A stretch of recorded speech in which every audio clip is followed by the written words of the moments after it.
welcome to the Science Faction Podcast, where science meets fact meets fiction.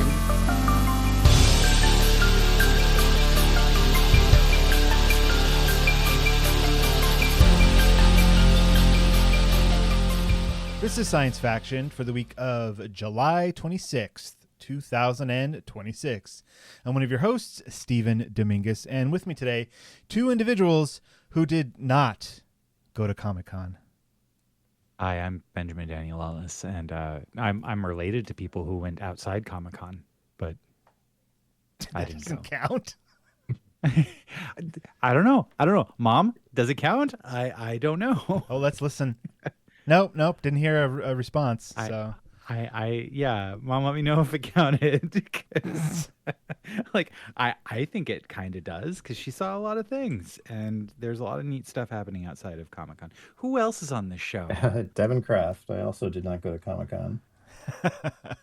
But I mean, we'll talk about it. I mean, we'll mention her later, but we know for sure that Renee went to Comic-Con because she goes every year, and this year she didn't. She always posts on her accounts, like what she's making for like cosplay wise, because her and her two daughters and I believe it's her mother go every year, and they always thematically dress up as something.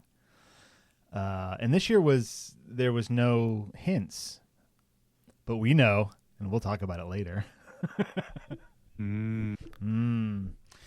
All right. This is a podcast about science and science fiction. It's time that we talk about some of those things. Ben, you paid off school loans? After 21 years, Stephen. Oh, Took me man. 21 years. And now my college debt has been paid. And, Wow. I'm a free man. How much were you owing every pay period? Was it monthly? Yeah, at the end there, I mean, I was paying a little bit more than what I needed to, but I was paying like $60 a month. Oh, that's so, like, not a lot at all. Okay. No, it wasn't, and it was at like 4.25% fixed APR. So like I was not given a lot of incentives to pay it off very quickly compared to my other debt. So that's between that and then getting a deferment for 5 years when I got laid off. It kind of, it makes sense that it took this amount of time. But like when I checked it, I was like, wait, I'm only $90 away from finishing. Let's just pay this off. Let's just do this now. Like, why wait? $90. Oh, you mean a dinner out? Like that's like nothing anymore. Oh, you mean taking the family to the theater? Yeah. Oh, yeah. You mean anytime leaving the house? Just $90? You mean, Okay. You mean the curse jar? The curse jar. How far would $90 have gotten you in college? Oh my god. That was like a week, right? Of like ramen packets and of ketchup soup. Yeah. Ketchup soup, sure. For sure. Yeah, man. Wow. Gosh. No, I mean, Devon knew me back then. I occasionally had sushi too. Occasionally. We all occasionally had sushi, except for Devon. He hates it. Yeah. Except for Devon. That's because I don't want sushi. He's like, no, chicken teriyaki bowl if they have it. Yep. Otherwise, just a whiskey.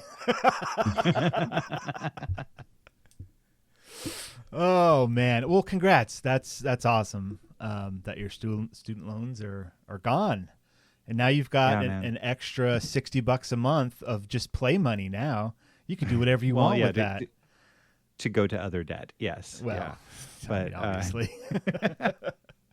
in the real world. But no, like I'll tell you actually, and kind of an interesting part about it too is that back when Biden was in office, there was the entire SAVE plan, and so there was a portion, like a certain time, where I did get a deferment for like 6 months or so, when it was a highly potential thing that all of my student loan debt was going to be forgiven through that time. Right. Back when we still had a little bit of hope. I remember those times. Yeah. Back when the American people and everyone that went to college weren't necessarily considered, or knowledgeable people weren't necessarily considered enemies of the state. Yeah. Yeah. You're too smart. Enemy of the state. Off you go. Right. To the camps. Yeah. Yes. Yeah. So I mean, that's Yeah, that's. I wish it was I wouldn't jokes put that it we were that way. making. I really wish. I Yeah, wouldn't I mean, put we it were that just way because making it's jokes. not that yet, Stephen. Excuse me. Not that yet. You're not looking close enough then. Maybe I'm not looking. So I Close mean, enough. so Jen and I, like, we've had issues with the changes in the student loan stuff because our student loans we're never going to pay them off. Like, it's just not feasible. Wow. And like we during COVID we had deferments and things like that too, but there was a program. It was pre-existing to the save plan, but we got on the save plan. Anyway, part of it was your loans are forgiven after a certain amount of time of making payments. I can't remember. I think it was a 20-year period, but I don't remember exactly. And the thing is, when you paid them off or when they were forgiven, it would be a tax liability. So it would be like you made that much money that year. So like we have a student loan like advisor, and they were like, well, take the money, the extra money you might have spent on your student loans and save that money so that you have money saved up to pay the tax bill for when it's forgiven. And I was always just like, well, why don't we just keep paying them? I think the cost of paying them based on the save plan is going to be less than if we pay this huge tax bill eventually. But it doesn't matter because that got the forgiveness plan got erased by Trump. Yeah.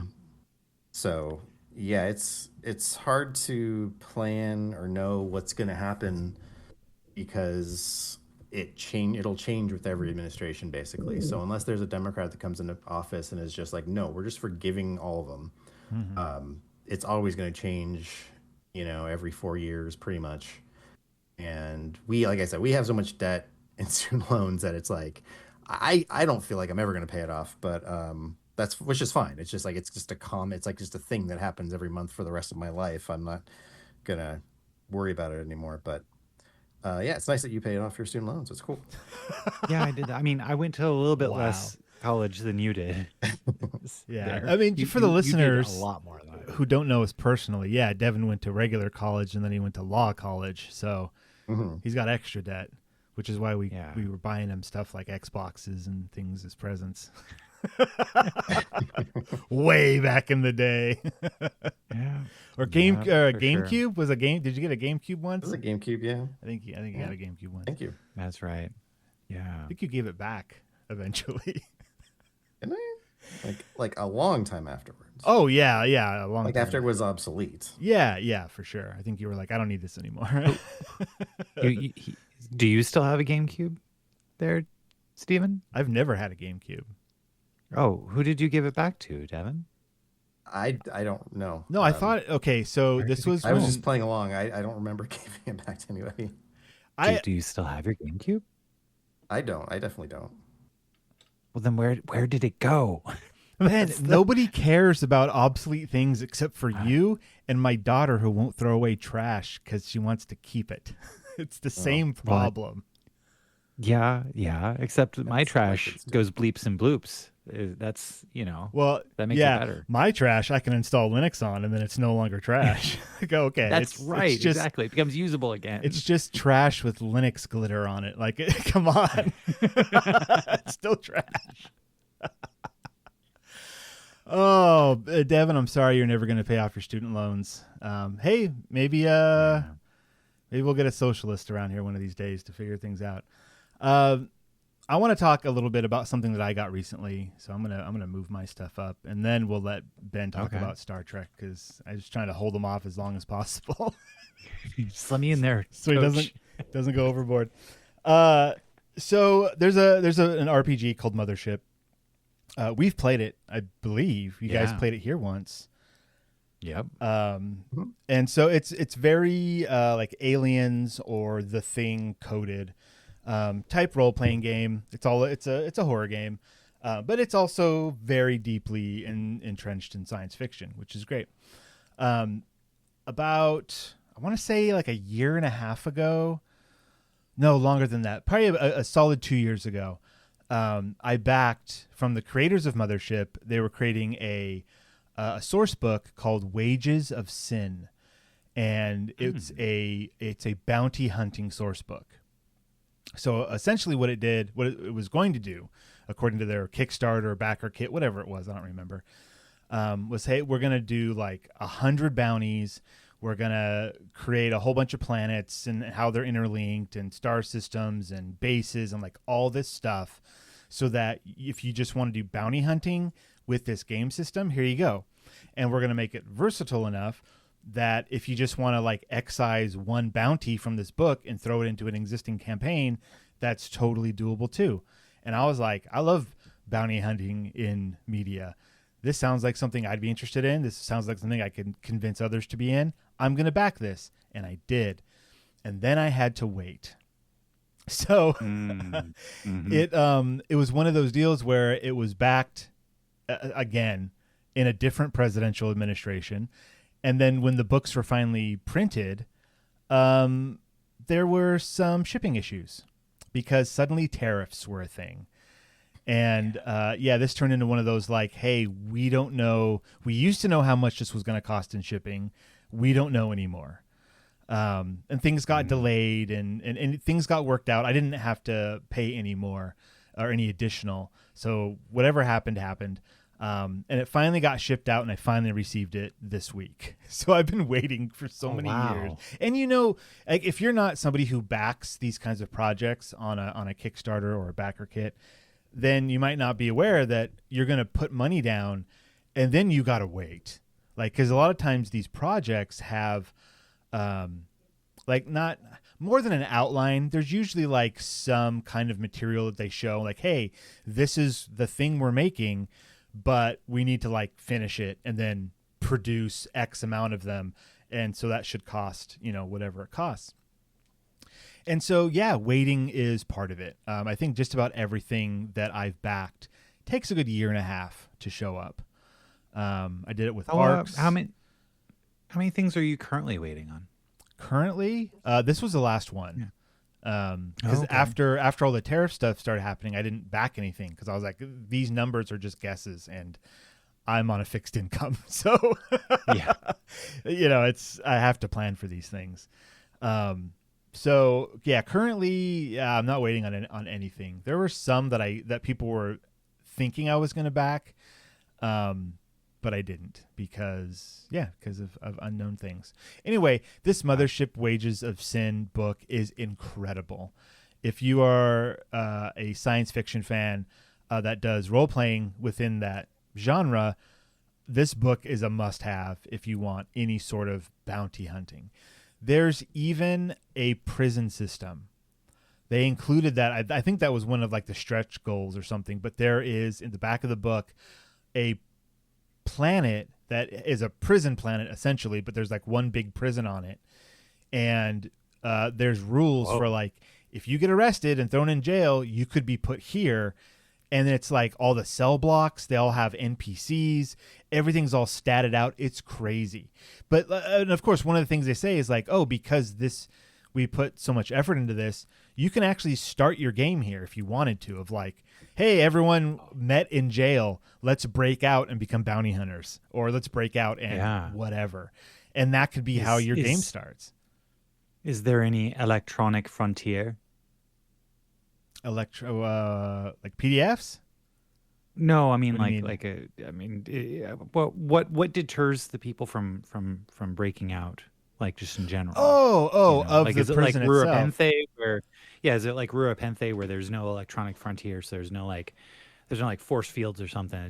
It's completely inhospitable on the planet surface. Well, let me just grab the book here and I will find out what the deal is. Let's find out. Devon, do you know what I'm referencing? I didn't catch I mean, I know what Ruapenthe is, but when you first mentioned the electronic frontier, I didn't know what you were talking about. Yeah, I thought you were asking about like stealing it or something like digitally. I was like, I don't know. You can look for a PDF.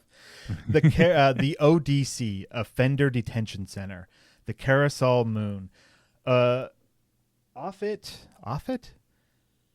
Yeah, Offit is a small moon orbiting backlight. The reputation of the Offender Detention Center, the ODC, overshadows anything else in the system. It is a for-profit prison and labor camp accepting all manner of prisoners from across the rim. These prisoners are set to work on a huge lumber operation, the only valuable export of Offit. The work is dangerous and casualty rates are high. I'm thinking so there are 3 facilities on Offit. There's the ODC, the Elephant Lodge, and the Sulipsuma Science Park. So there's a bunch of stuff. I'm looking, let's see, main gate, huge gate, small. I don't know. I mean, there's walls, but I think the main thing here is like if you leave, unless you have a ship, it's just like a forest planet of nothing else. So sure. Like I doubt they even lock the door. It's like, yeah, go ahead. Go out there, see what happens. It's that kind of thing. There's a whole list of prison weapons. Battery /soap /locks in a sock. 1 D5 damage. Fighting rings. These are like rings with like bolts and like things stuck to them. Blunt or bleeding, +1 damage for crew.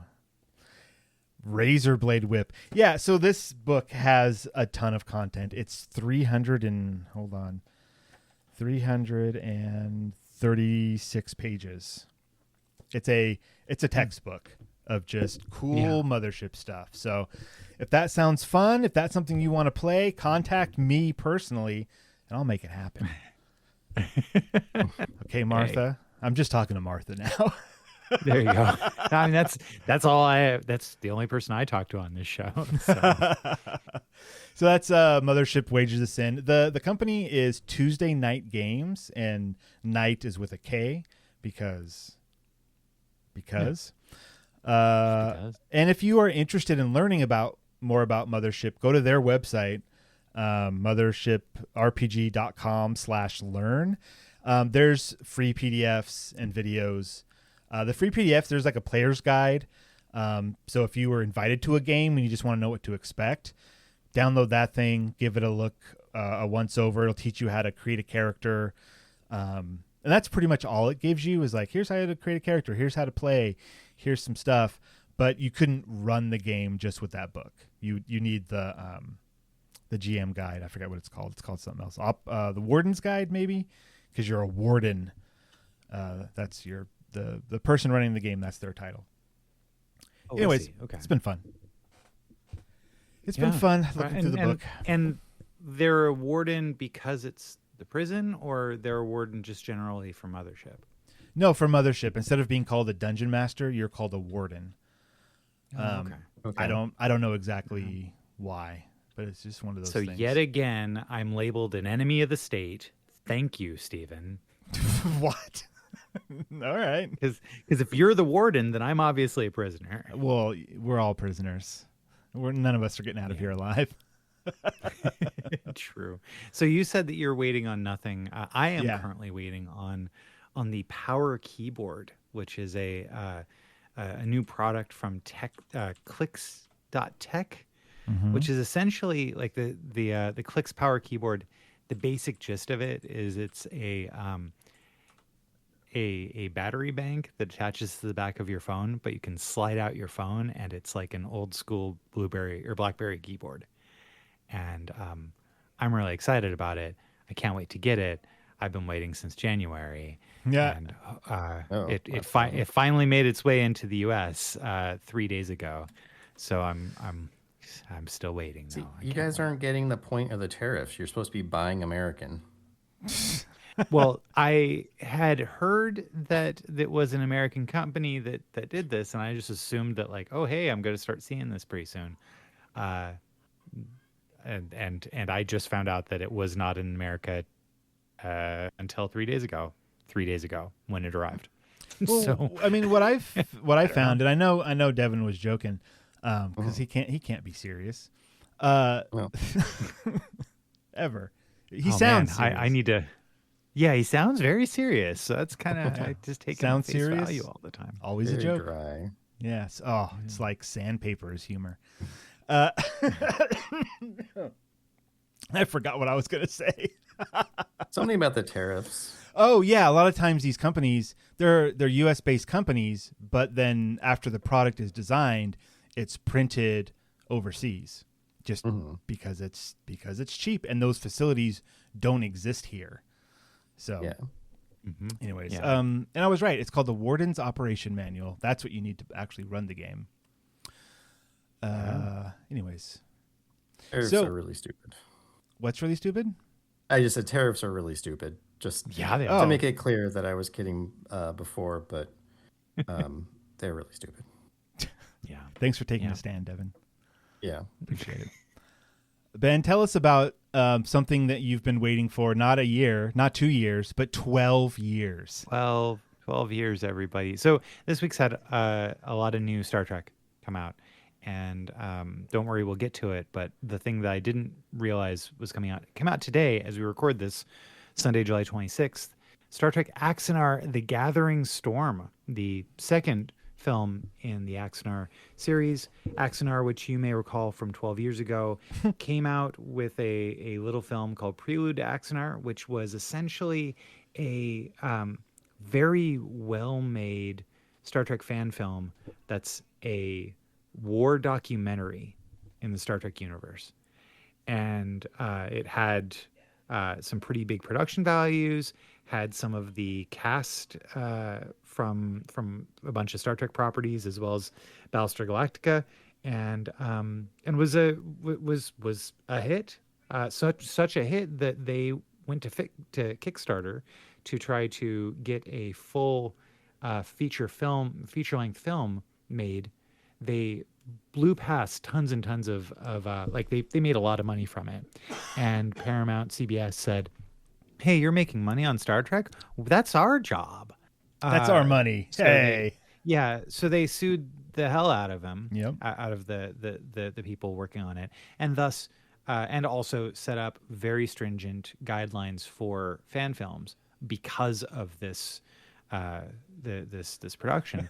Thanks, and so now Axanar. we're finally so now we're finally getting the first of two parts that are kind of finishing up the story of Axanar, Star Trek Axanar: The Gathering Storm. I watched it today, and it wasn't as good as Prelude to Axanar, but it was pretty nice. I enjoyed it, and had some interesting and neat actors that weren't in Prelude to Axanar in this. Ferran Tahir, and forgive me if I'm mispronouncing his name, is in it as Captain Robau, who basically he was Captain Robau. Rubu. You were saying, forgive me for mispronouncing it, but well, he played Captain Robau in the. You meant the actual actor's name. Yes, the actual actor's name is Ferran Tahir, I think. But Captain Robau was a character in the 2009 Star Trek movie, who captained the ship at the beginning before Kirk took command, and he was the one that got impaled by Nero on the Romulan ship. Anyhow, I'm so cool wait. see him in this. You'd also recognize him from Iron Man. He was the guy that forced Iron Man to build the suit. Oh, that guy. Okay, yeah, he's Middle Eastern actor. A lot of his roles are just like, we need someone from over there. You fit. Well, not in this. What is he in this? He's just he's a captain. He plays the same character from the Star Trek 2009, only in the Prime universe, and it's really cool. Huh. It's cool to see him again. So if any of that sounds interesting to you, if you at all remember Prelude to Axanar and are like, oh hey, I wonder what the next chapter was, it came out today, and that's wonderful. Also this week we had a new episode of Star Trek Strange New Worlds, the first episode of the 4th season. They swung for the fences, and they almost made an episode for all time, but just the ending, man. A couple of things in the ending just were like, oh no. But if anybody ever wants to see La'an Noonien saying, "Punch a dinosaur." This is your episode. Like, I mean, that's let's a go. really good warning for some people. Do they travel back in time, or do they go to a planet where there are dinosaurs? They travel back in time 65 million years. Okay. How many times do they have to go around the sun for that to happen? None this time. They did it completely accidentally. Oh, by accident. Accidental time travel. That's a new one. Okay. Accident, yeah. Yeah. Do they meet the species that is evolving and has space travel and ends up in the Delta Quadrant? So I wish that they showed that. I mean, like, okay, things that really excite me about this episode is that it's a slow burn figuring out where it is that they end up when they get shot, where, you know, like when they fall into some gravitational anomaly. It's beautiful, gorgeous. Lots of neat stuff going on before that too. Like the cold open is them riding horses on an alien planet, and it's essentially an episode of Firefly for the first 5 minutes of the show. And then they pull the rug. Well, then they go to do the space stuff, and they get they get out into discovering strange new worlds, and they find themselves sucked into some really pretty solar storm thing, and they find themselves 65 million years in the past. Are they anywhere near Earth when this happens? They are within spitting distance of 3 Class M planets, actually, and they don't realize that they don't realize they're in the Sol system until a little bit later. I was going to say, are these just non-Earth dinosaurs? That I'd be okay with that. But no, they accidentally went back directly to Earth. Yes, and they're also a little confused because there are 2 other Class M planets in our solar system. Mm-hmm. Oh, okay, that's neat. That's interesting. What is it? Yeah, so there's some interesting stuff there, and so like this idea here that I think is one of the great parts about Babylon 5 that this episode kind of takes, is that idea of like a very long time ago there were other galactic civilizations, and that's kind of a thing that Star Trek rarely delves into, and this episode you see, not never, but yeah, pretty rarely. It's very rare. Yeah, they've got like a precursor thing going on, right? And people seeded the galaxy, that kind of nonsense. There's that, and there's a couple others, I think. Yeah. All right. Yeah. So you get a little bit more of that. However, it's a little bit more of that in ways that kind of makes you go, wait, have they not watched other Star Trek?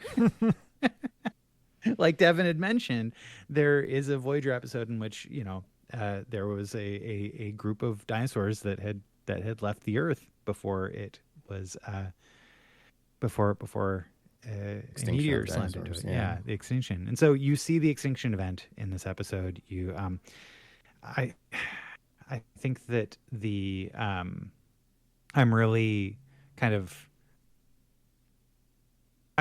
I would prefer to sorry.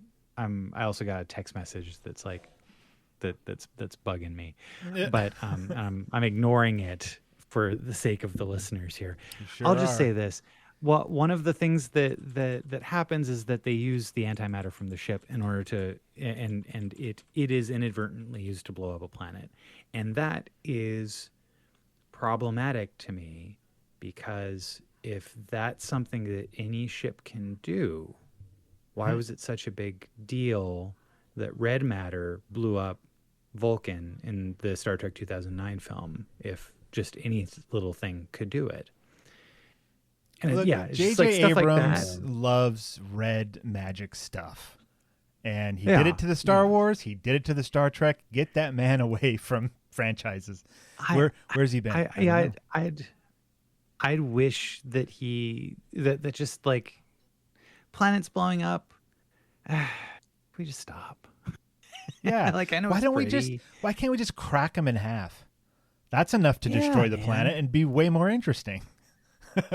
Yeah. However, this make sense in a particular way. It's just like how they did it and didn't like give any additional information that would make it make sense with the rest of other Star Trek. I've ranted about J.J. Abrams plenty.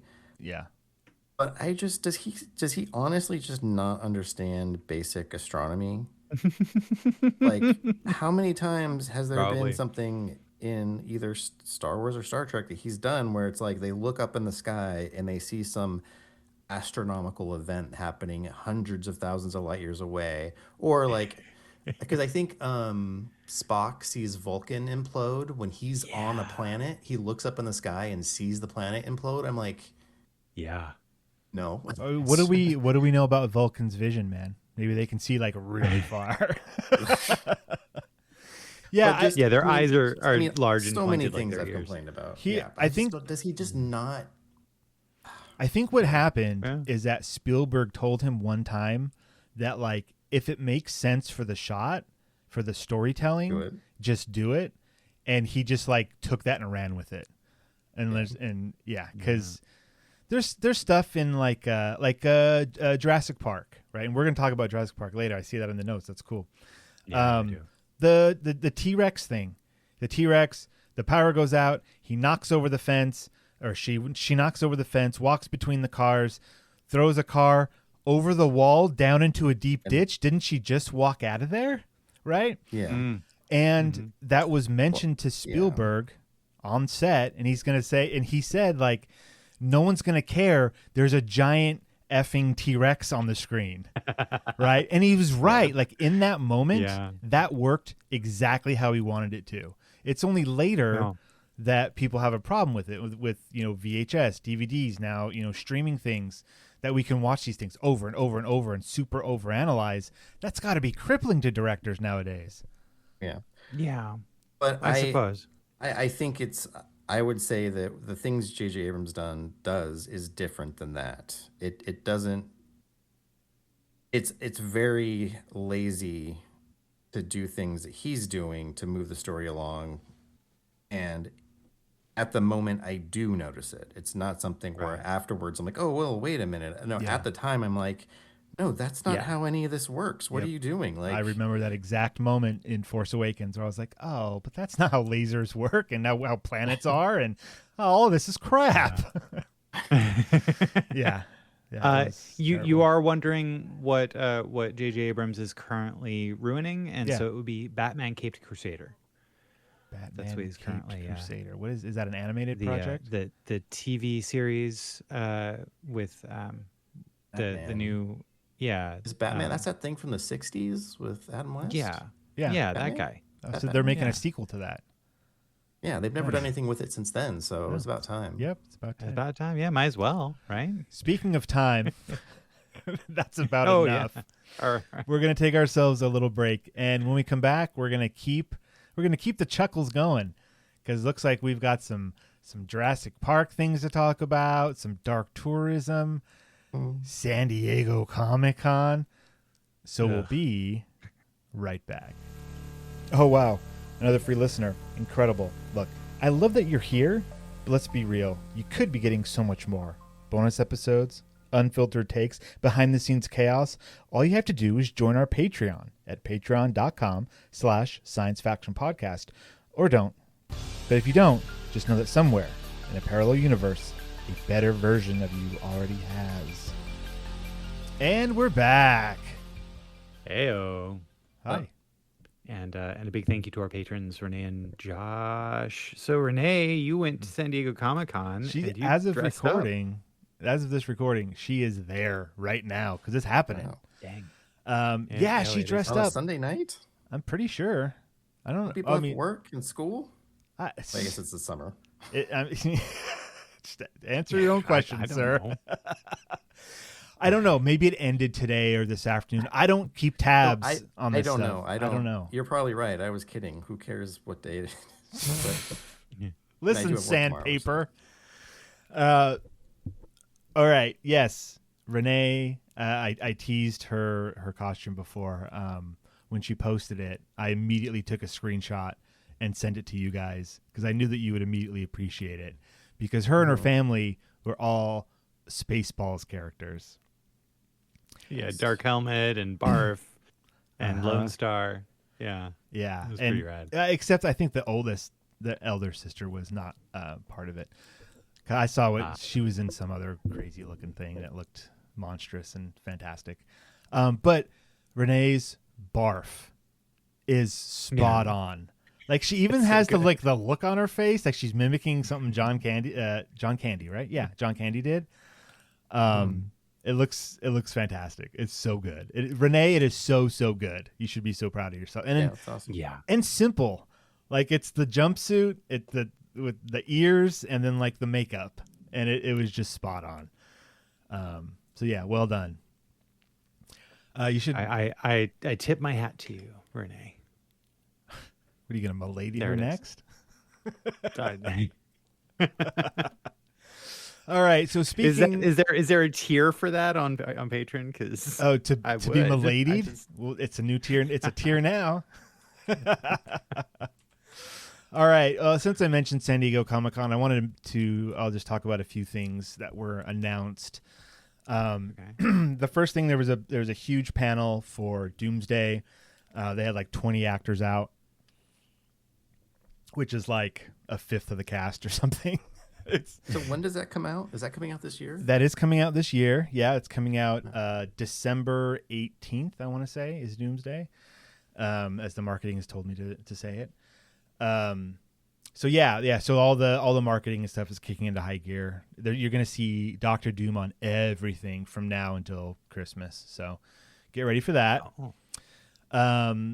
They screened another trailer, like a shorter kind of almost like a sizzle reel, which I saw a very quick bootleg of, and there's some cool stuff, but nothing new. The trailer that just dropped before Comic-Con, that one had been like leaked and talked about for like a year, with like unfinished special effects and like all this stuff and AI versions that people put on YouTube and all that junk. So that one came out and shows that it looks like it's going to be a whole lot of fun. Especially the X-Men stuff I'm super hyped for.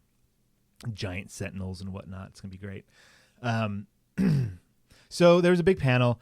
And then during the panel, there was they had like the question and answer section. And one of them was somebody dressed up as Deadpool.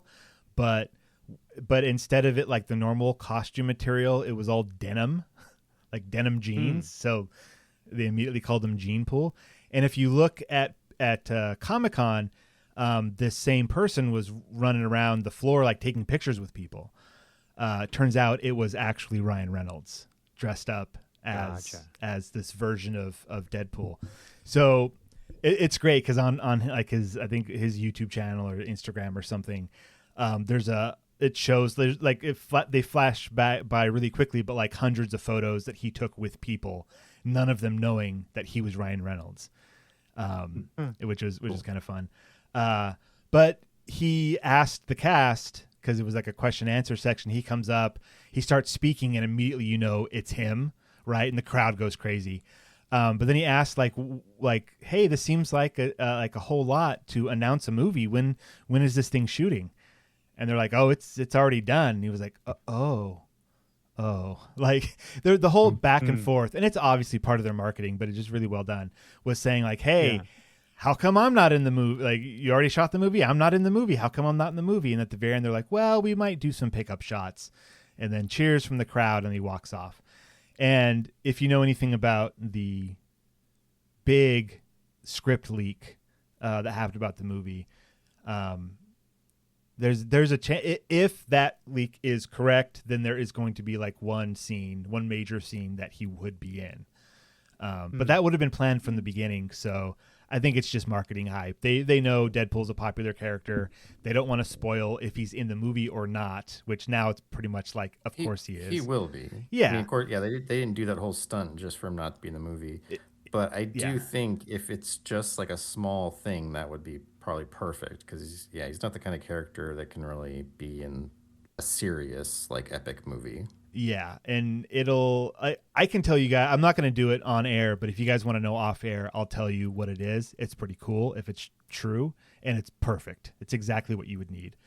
But who knows, might not be real. So there's that. That was Gene Poole. And then Haley Atwell, who plays Peggy Carter in all of her incarnations. She was there with them. She was not part of the announcement for who was going to be in the movie, but they didn't do like a big thing for her. They're just like, also her, which, she hasn't been in the trailers, but her being in there would make sense. If Steve's got a kid, she's probably the mom. So yeah.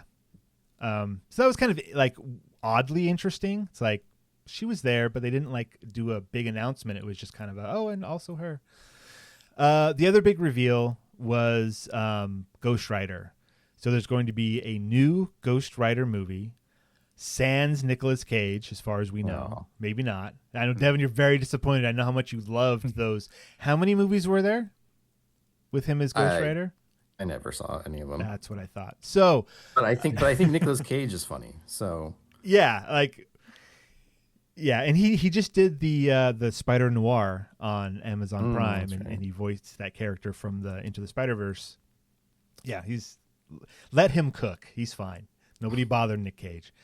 So Ghost Rider, and then they did this thing where they turn all the lights off and then turn the lights back on, and with the star, which is going to be Ryan Gosling. So Ryan Gosling, huh? Right on. Yeah, right on. Like he's a big A-list actor. So it's like, get him for Ghost Rider. Apparently, he is one of these people that has been bothering Marvel for years to be like, hey, let's make this movie. I want to be in it. I want to do it. I love this character. Kind of like what's his name in Lobo that we're talking about. Jason Momoa, wanting to be Lobo for years and years and years.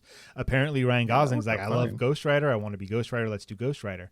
Well, he's doing it and being directed by Sean Levy. Who's that? Glad you asked.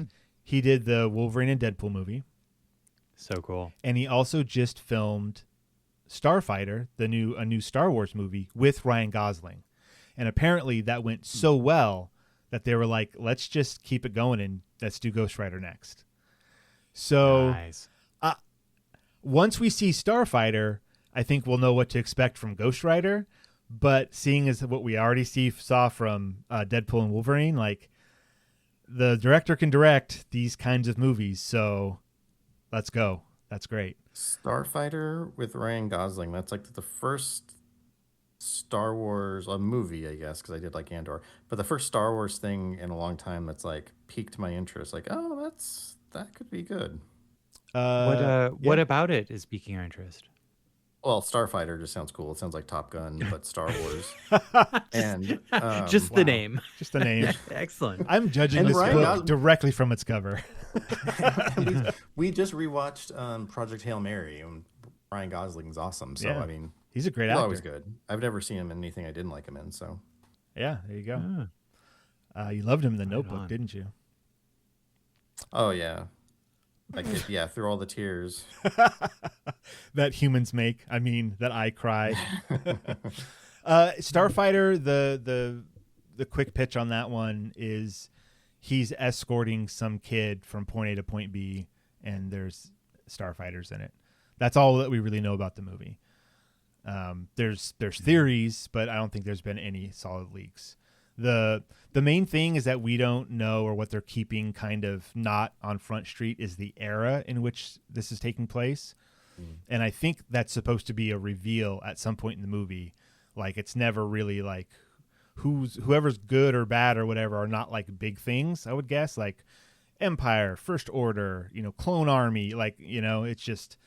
And then at the end, when he finally gets this kid from point A to point B, the rumor is that the point B will then like reveal like, oh, this is what's going on.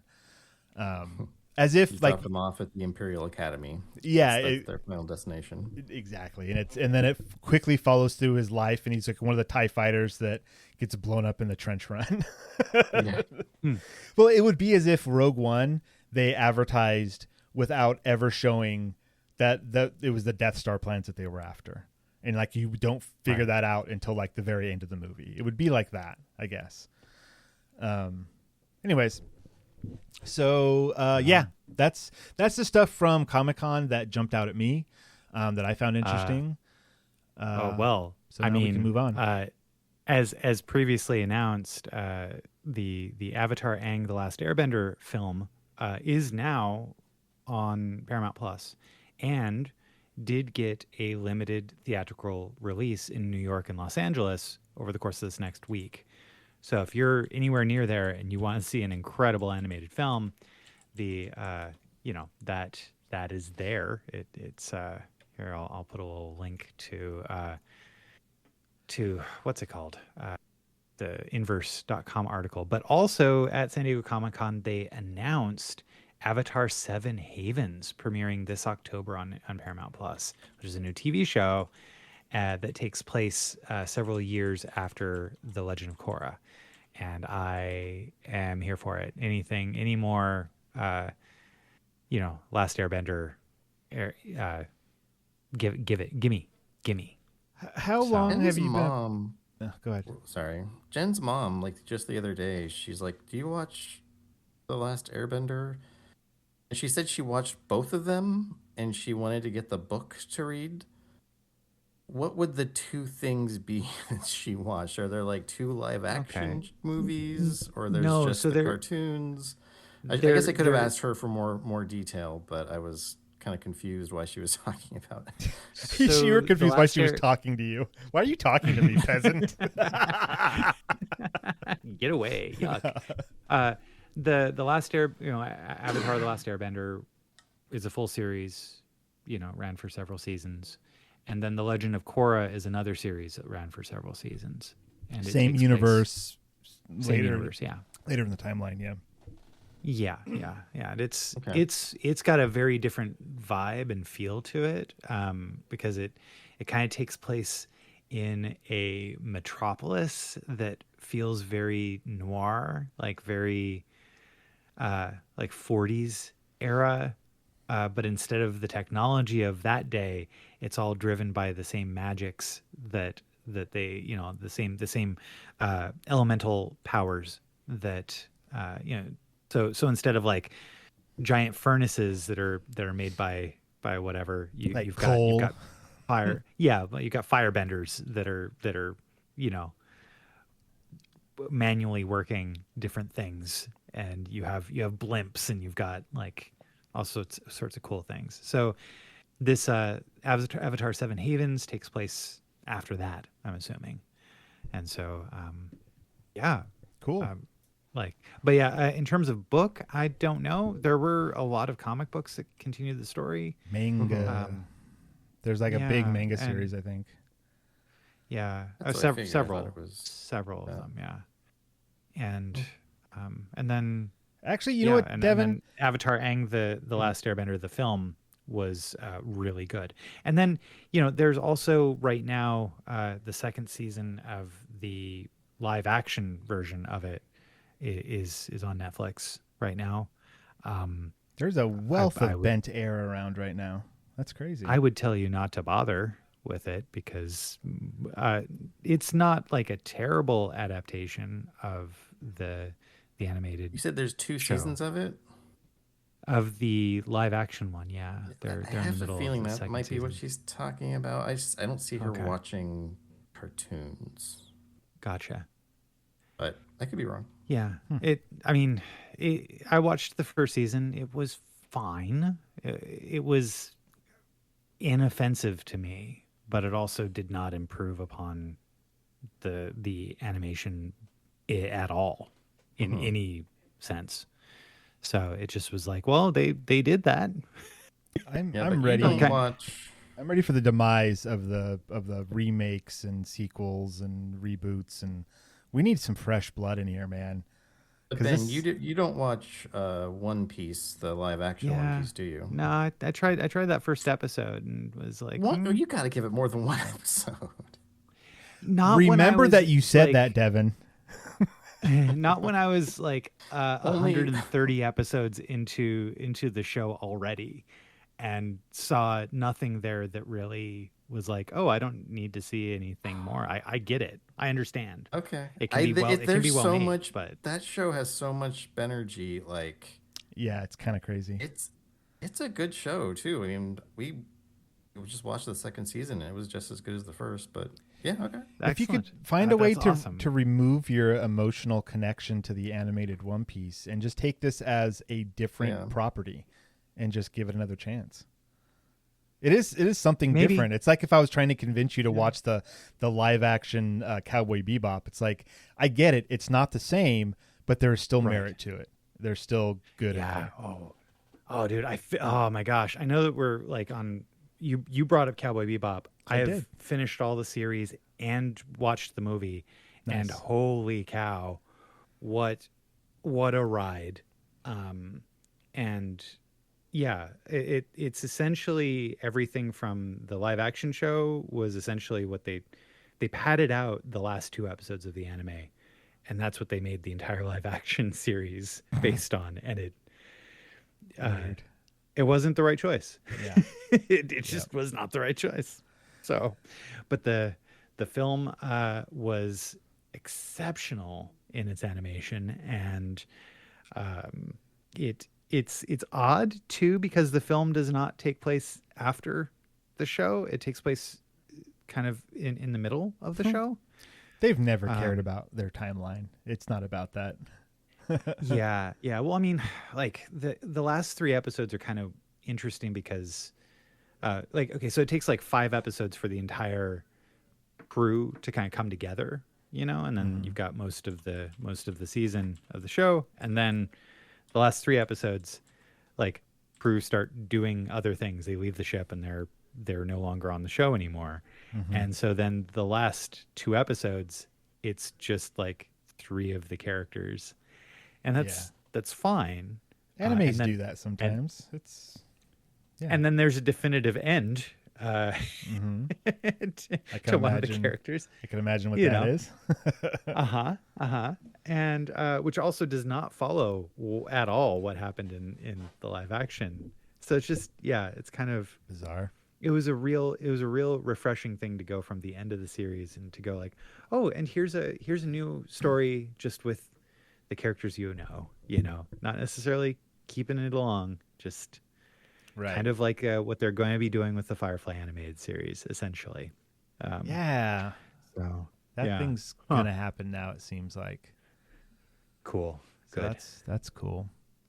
We're getting near the end here, but oh my god, you got to talk about Jurassic Park. Devon warned us. He did warn us. Devon warned this mid break. He was like, "We've got too much here. There's too much on the list, man." And I was like, my thing is like so super small. Like I don't think it's gonna fill up anything. And then we started talking about Cowboy Bebop. You got excited about cartoons, is what happened. I got excited about and Avatar because I was like, oh, I wonder if there's any Avatar news from San Diego Comic-Con while I'm recording on the show. Like, oh, holy cow, here it is. There it is. But, y'all, some people on the internet are as geeky about things as we are. And I found an article from Fabian Slangard's website in which he describes Jurassic Park computers in excruciating detail. Say more. Yeah. So that's that's at least 2 or 3 of the hosts right now hooked in. Well, I just sorry, this is a kind of a tangent, but I just realized we never acknowledged the passing of Sam Neill. That's right. Because I choose to not accept it. It didn't happen. Yeah, Sam Neill. What was it? Cancer?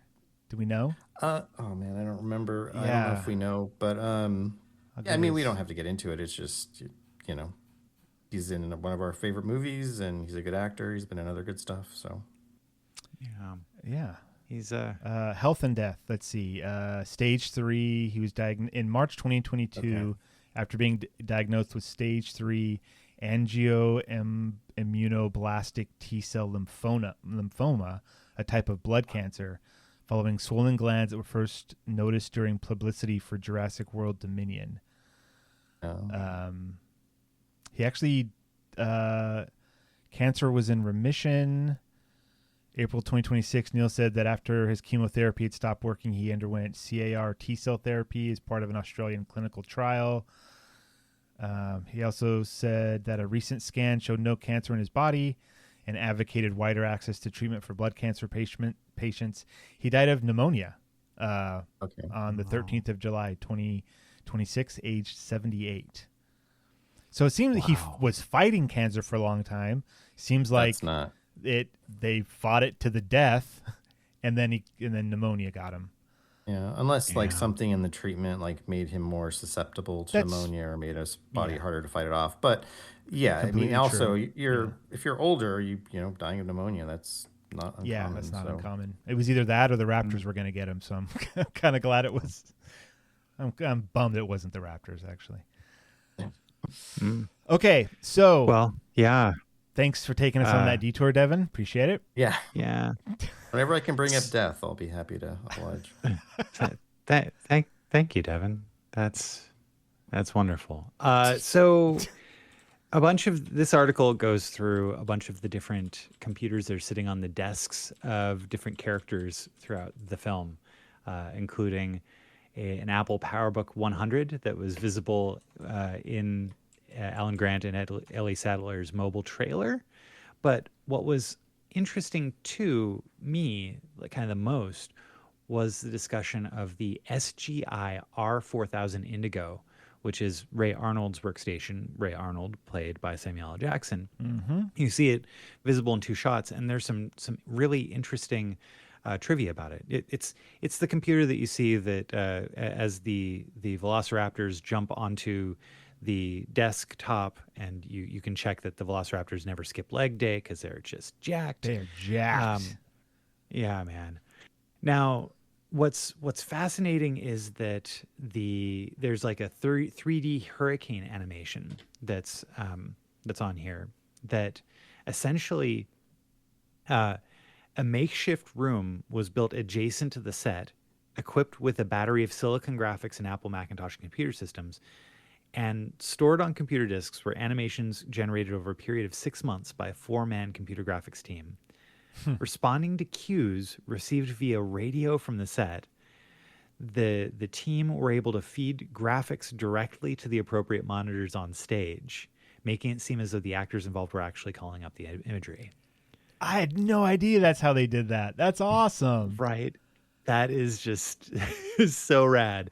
And then it turns out that the software running to show the animated hurricane was called Earthwatch, developed by Paul Douglas. And the software was created so television meteorologists could create these 3D flybys and fly-throughs of weather. So the interface you see in the movie is the exact same interface meteorologists would use when creating the animations. So, basically often used for local cable news stations to show weather graphics. And when Jurassic Park was in theaters, there were a couple of really excited people in the theater when that scene happened. They're like, I know that. That's the thing I use. Yeah. But and so like evidently, according to this, the software was kind of like a PowerPoint slide deck. It was fantastic looking stuff for the day, but the render times were very slow. So meteorologists would start the render sequence, then go to lunch. Yep. Yeah. It could play resulting animations in real time, but could not render in real time. Wow. But there's way more on this article about like all of the different hardware and software that you see throughout the show. I am the movie. Scrolling through this link that you provided. This is incredible. Somebody super nerded out, and not only did they nerd out on things, then they went through and explained why they were nerding out on it. That's crazy. So it's wild because oftentimes when I see shows or movies from the 90s, it's kind of like looking at a little museum of computer stuff, and computers just had a different vibe back then. Operating systems had different design ethos and paradigms, and that's really fascinating to me too. Wondering, can I bring back a little bit of that old 90s jank? The Fruitiger arrows of the era. The what? Nobody knows what you just said.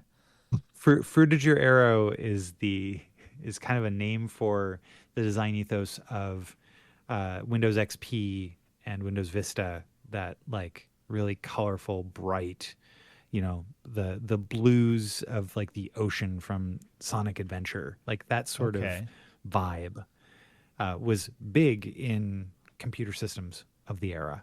And now that's not the case. Things are a little less defined in terms of buttons and a little bit less usable in some cases. Everything's an app now. Don't worry about it. Sure. So this is a Unix system. I know it. I know this. As I was scrolling through this, I got to the part that I wanted to check something, and I've been right since I was a child.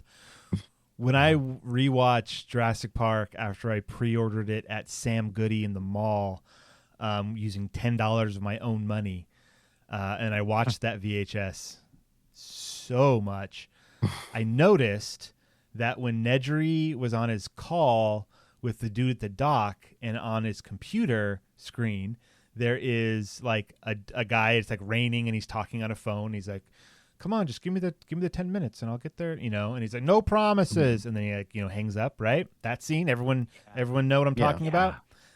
Totally. When I was watching that on VHS, I noticed at the bottom of the screen, there was a little bar moving as if it was some kind of media player.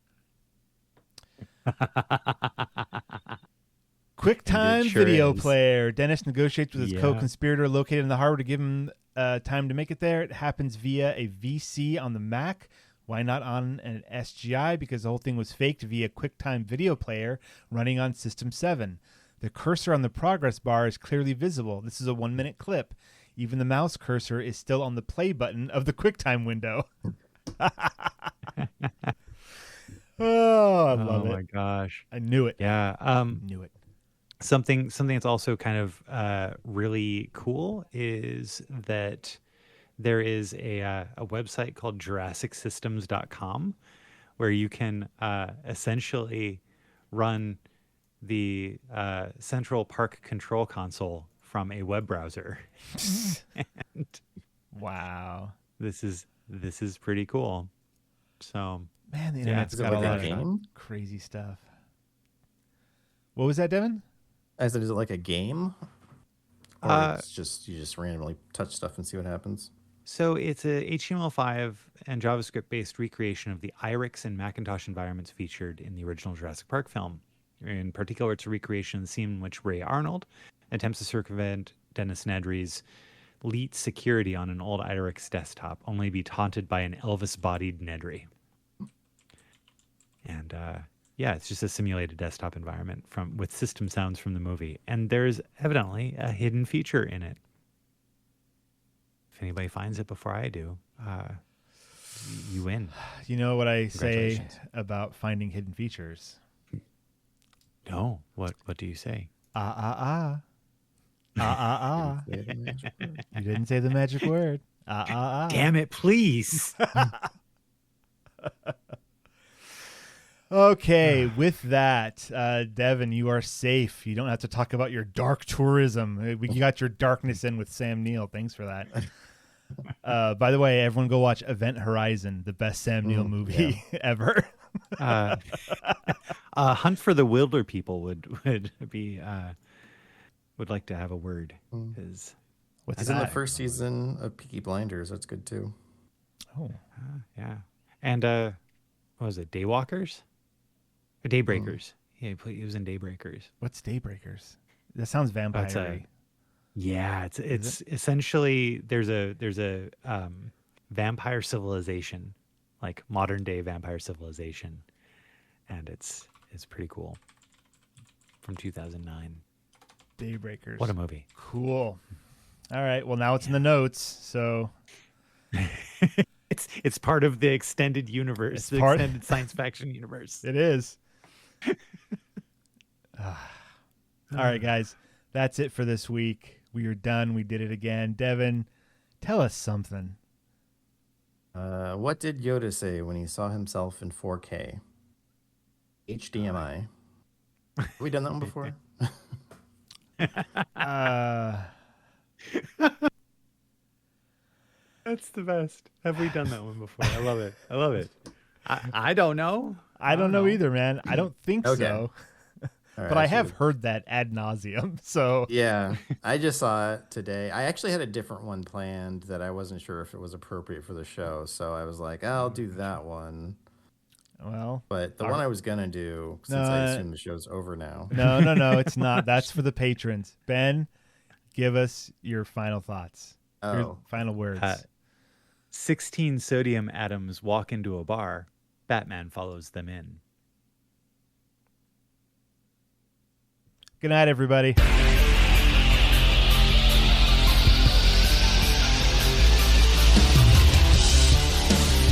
This has been the Science Faction Podcast. Tweet to the host at SciFact Podcast. Email them at sciencefactionpodcast@gmail.com and visit sciencefactionpodcast.com for more episodes.